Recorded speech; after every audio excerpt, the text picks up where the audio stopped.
So now that we have the grid on both the photograph and the blank paper, we'll be transferring the image from this photograph using the grid to the blank sheet.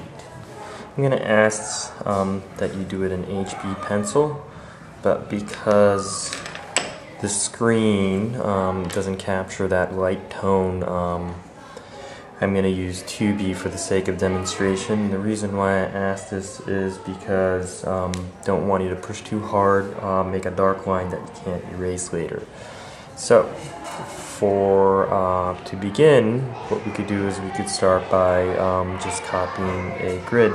So we could do one way, we could just draw all the way with not covering it, but if that's difficult, you could use another piece of paper, cover some of the grids, and you could even use another piece of paper to cover some more. So if we look at A1, we cover them. We lucked out, we don't have anything there, so we don't have to do anything. So let's look at the other side. Okay, 5-1, see this little line over here. So what I would do, first situate myself so I'm comfortable, bring this over. You could even cover this one by bringing it under, and this is 5-1. So I see this arch that creates a triangle shape, and if it makes you comfortable, you could even measure it out. It's about that much, and it goes about 1/4 of an inch out, and just a touch of a curve. Okay, done. So we're going to do one by one so we don't get confused by the mass amount of information. So I can move this out too. So now we are on 4-1. If you noticed, it's like a little hill, about that high up, coming down. I think I went a little too far. Not to worry though, I could use an eraser and then correct it. There's nothing wrong with making a little mistake. Then we already know that this line ends over there, so I just have to find where it begins on the other side and connect them. There's another thing over here. Okay. Now I'm going to move over to number 3-1. Let's do a little zoom action here. Number 3-1. So I notice it's about halfway below and there's a lot of different bumps going on.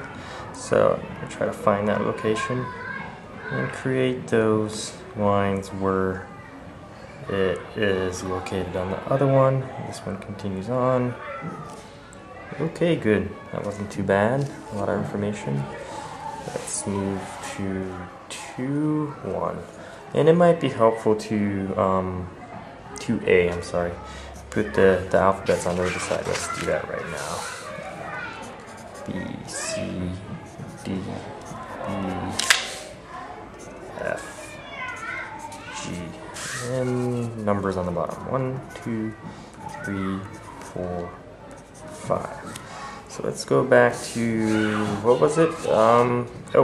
A2. That's easy to locate. So, covering up that side, and then I could cover up the bottom. Now I know A2 is here, and this A2 is over here. Now if I look at this drawing, there's nothing here, but if I look at the photograph at the grid in the corner, that's where it begins, comes up, there's a little bump, strands coming up in an angle, coming back down, and a little bit below the bottom. So I could do that over here.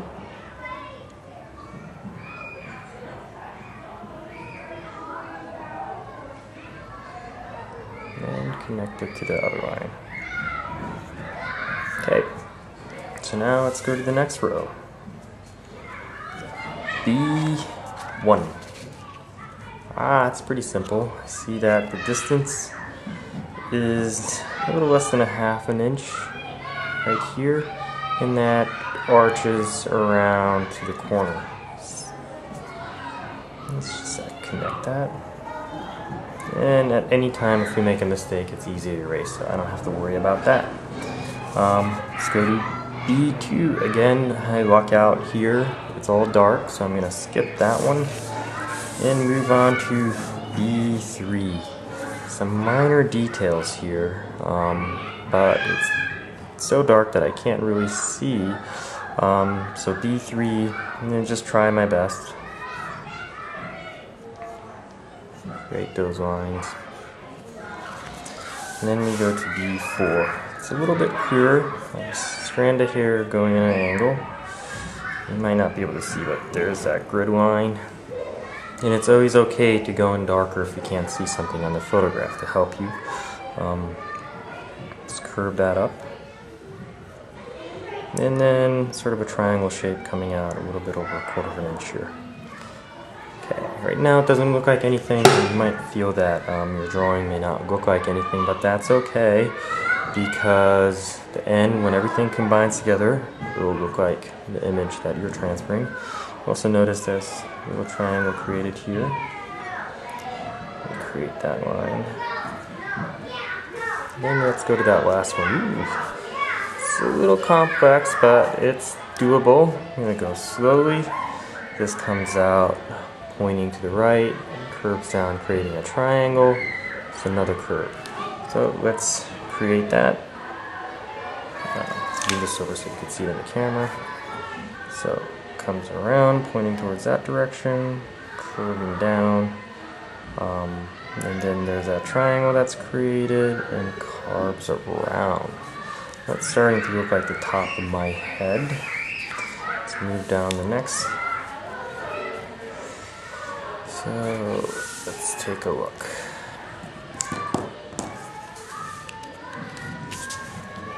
Move down to C1. It's a bit systematic, but it is helpful.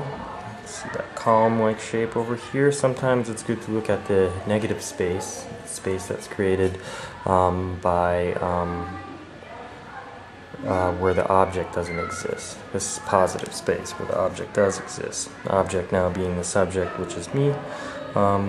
Let's bring down that shape, which I notice it curves just a little bit towards the end a little bit. Maybe that's a little bit too much, but here it is. And I also noticed there's that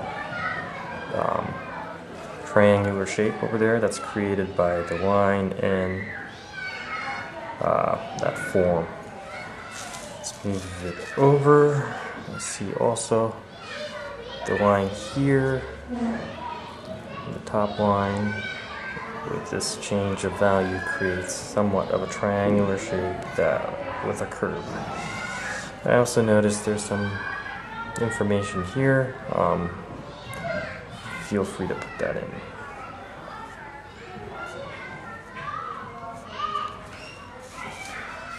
Okay, and now we move over. Notice that this is connected over here. It's starting to really take shape. So it comes around, and this shadow piece comes around to about here.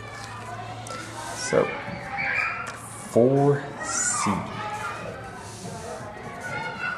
4C.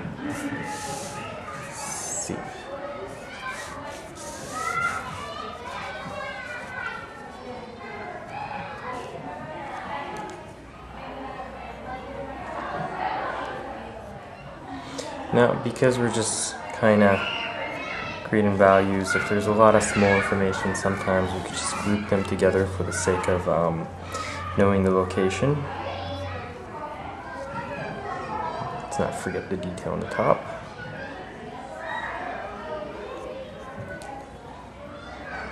And there's a little shape that comes up here. Can't forget those guys. And we go to 5C, where I see a little shape over there showing up. And then really paying attention to the different amount of shapes. Okay.